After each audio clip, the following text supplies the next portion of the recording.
ఎంత పెట్టావు? కడుపు బలికి చచ్చిపోతే ఎవరిది రెస్పాన్సిబిలిటీ? నా ఫీలింగ్ అయితే సేమ్ ఉంది. తింటున్నంతసేపు పెరుగ్గా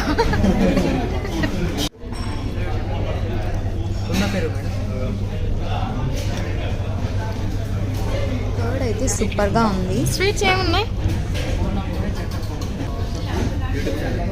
తెలంగాణలో ఆంధ్ర అమ్మాయి అంటే కడుపు పగిలిపోయింది రోజు. ఎంత తిన్నా కూడా లాస్ట్లో స్వీట్తో ఏం చేసామంటే అర్థం చేసుకోండి మీరే. ఏంది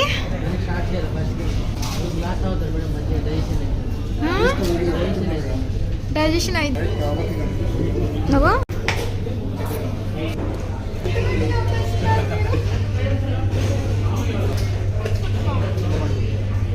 ఏంటి చూస్తున్నారు? ఊరికే చూసారా లేదా అని చూడకూడదా?